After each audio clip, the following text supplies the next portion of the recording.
여러분 안녕하세요. 오롱부장입니다. 요 기사가 요새 좀 핫하더라고요. 좀 얘기도 많이 나와서 저도 제 얘기하고 싶어서 영상 찍습니다. 시청하시기 전에 구독하기, 좋아요, 멤버십까지 부탁드리고요. 제 정규 국기 강의 왼쪽 하단에 확인할 수 있으니까 필요하신 분들은 확인해 보세요. 양도세 무서워 집 팔려 하겠나? 공급 늘려야죠. vs 종부세 부담 땐 집 파는 게 순리, 중과세 유지를. 요새 첨예하게 대립하고 있는 사상들인 것 같아요. 일단 여러분 앞에서 영상을 찍을 수 있는 영광을 가진 제 입장에서는 꼭, 이 얘기를 안 할 수가 없어요. 제가 상담을 하고 여러분들이랑 좀 대화를 해보고, 댓글을 보면은, 서로 많이 존중을 하면 좋겠다. 이 생각이 많이 들어요. 감정적으로 하면은 저도 기분이 상할 때가 많은데 서로 더 많이 존중하면 그만큼 더 많이 배우는 게 있는 것 같아요. 좀 마음을 열고, 가령 예를 들어 볼게요. 냉정하게 얘기하는 경우와 사람의 감정을 이해하는 경우가 얼마나 다른지 이 영상을 보기 전에 제 얘기를 듣고 한번 생각을 해보세요. 자, 1번. 자, 여러분이 아파트를 팔았어요. 서초구의 아파트를 팔았는데 15억에 팔았더니 지금 한 2년 지나니까 25억이에요. 잠이 안 와요. 팔자고 했던 남편분이 미워지고 부부싸움도 잦아지고 애들 학군도 더 안 좋아졌는데 애들 보기만 해도 미안하고 그리고 막 잠이 안 오고 불면증이 생겨요. 이게 남의 얘기가 아니라 우리 주변에 진짜 있는 얘기예요. 집값이 오르면 무조건 좋은 게 아니에요.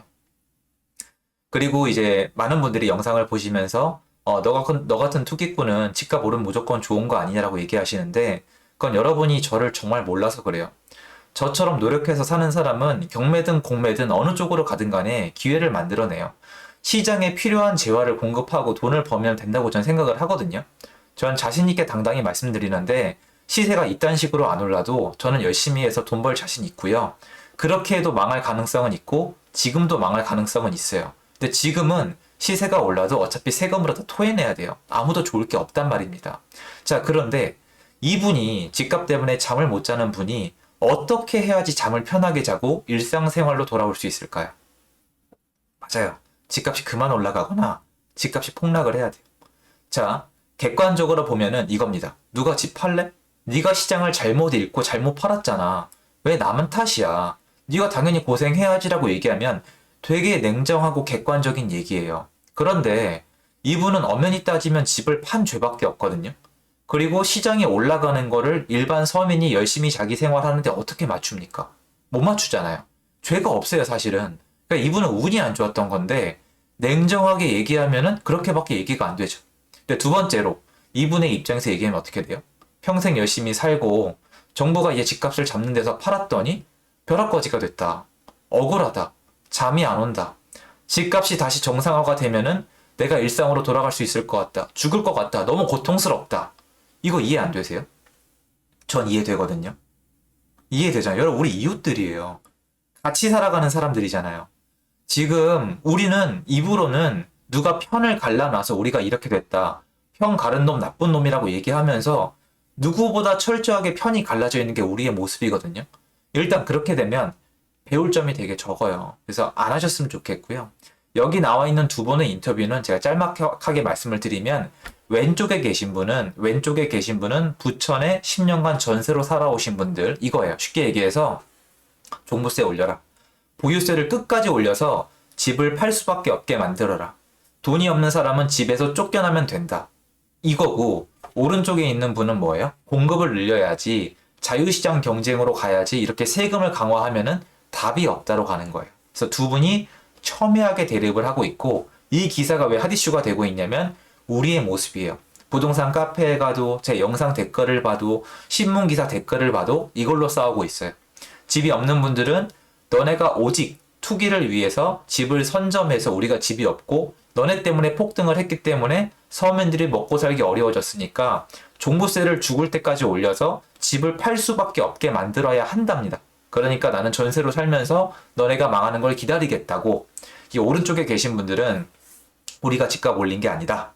우리가 집값을 올린 게 아니라 공급이 없어서 올라간 거니까 시중에 매물이 많으면 공급이 많으면 자연스럽게 떨어지니까 공급을 늘려라.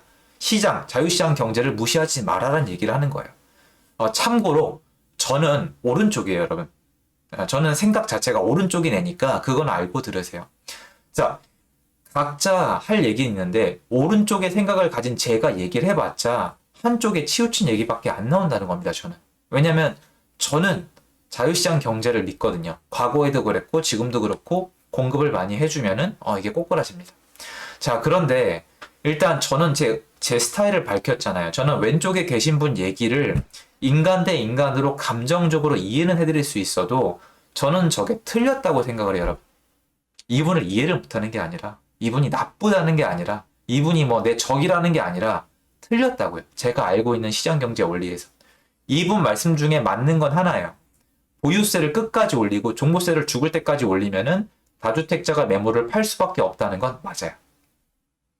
맞다니까요. 이분 얘기가 다 틀린 거면은 딱 들었을 때 주택을 많이 가진 분들은 이분의 얘기를 들으면 좀 섬찟하거나 좀 무섭다거나 좀 조심해야겠다는 생각이 아예 안 들어야 되는데 든단 말이에요. 왜 그러냐면 이분의 말씀 중에 맞는 내용이 꽤 있어요.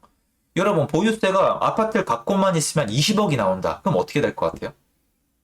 뭐 20억이 나온다. 팔 수밖에 없죠. 그러니까 이 얘기를 하는 거예요. 그런데 이게 정말 짧게 보는 거죠. 길게 봐야 되는데. 자, 일단 보세요. 여러분이 이렇게 얘기를 하세요. 이 왼쪽 분이 전세로 살고 있는 이유는 누군가 세금을 다 내고 집을 사서 이분에게 전세를 줬기 때문에 이분이 전세에 살고 있는 거다. 근데 이분들에게 여쭤보면 이렇게 얘기를 해요.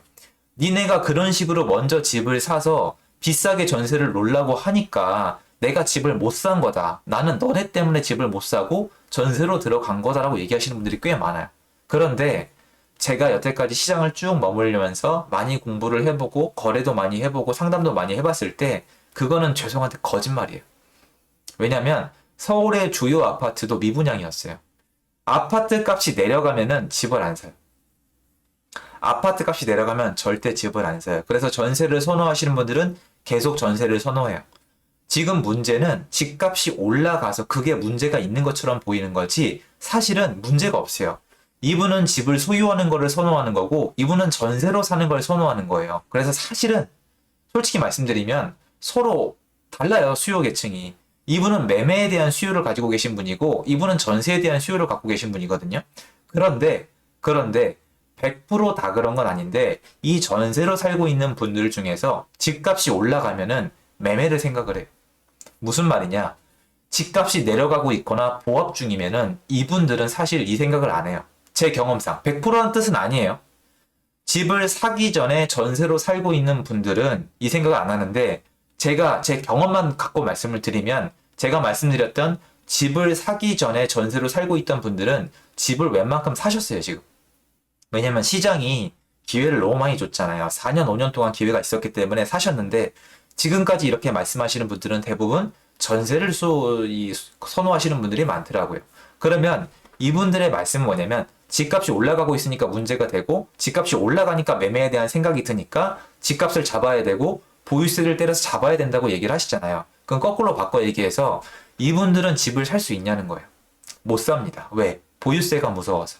그럼 못 사죠. 그럼 자기도 집을 못 사면 집을 사서 전세를 못 놓죠.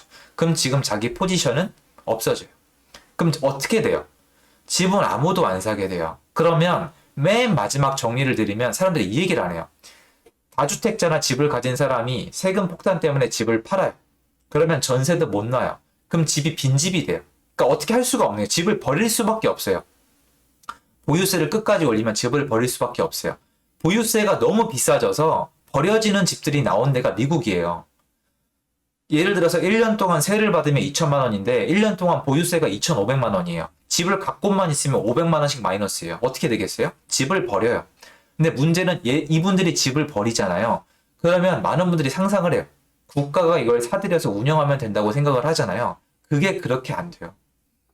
그게 그렇게 안 돼요. 그럴 재원이 어디서 나옵니까? 그럴 재원이 나오기 전에 이 집이 비워지면서 집을 사람이 거주할 공간이 없어져요. 파산하는 사람들이 속출하고 살 공간이 없어져 버려요. 엉망진창이 돼버린단 말이에요. 그러면 집주인도 망가지겠지만 전세입자도 망가져요. 왜? 전세금 못 돌려받습니다. 그 막 엉망진창이 되는 거예요. 그 안에서 국가가 가가지고 너 보유세가 너무 올라서 집을 이제 못 지켜내니까 우리한테 팔아. 그러면 내가 이거를 다른 사람한테 세를 놓을게. 이렇게 되는 거잖아요. 그럼 집이 비면은 국가가 그걸 전부 다 뺏어가지고 세입자한테 준다고 했잖아요. 그럼 뭐가 필요해요? 세금이 필요하죠. 세금을 누가 내요? 전세입자가 냅니까? 집주인이 냅니까? 집주인이 내죠. 집주인 다 망하게 해서 집 다 뺏어가지고 전세입자한테 준다고요? 무슨 세금으로요? 이걸 생각 안 하세요. 국가가 돈을 어디서 가져오는지, 세수가 얼마나 되는지, 우리 한국의 복지의 이 대부분을 누가 내고 있는지 아무도 신경을 안 써요. 그 사람들이 내는 세금은 부당한 돈이고 나는 내지도 않는데 실제로 낸다는 명목만 있는 세금은 아까워하는 게 우리의 현실이에요. 그러니까 무슨 말이냐면 이분 말씀대로 이루어지지 않는다고요. 안 돼요. 불가능합니다. 생각을 해보십시오. 전세 살고 계시고 자 이분이 집을 사서 전세를 놓는데 이분이 전세를 살아요. 보유세를 끝까지 올려요. 보유세가 너무 비싸서 집을 지켜낼 수가 없어요. 그럼 이분 집이 망해서 날아가겠죠. 그걸 국가가 사야 되잖아요. 뺏어올 수는 없어요. 사야 돼요. 사야 되는데 무슨 세금으로 사요? 이런 분들한테 거둔 세금으로 살 거잖아요. 그럼 이분이 더 이상 세금을 이제 못 내면 이 연쇄작용이 일어나면 세금 몇이 나와요?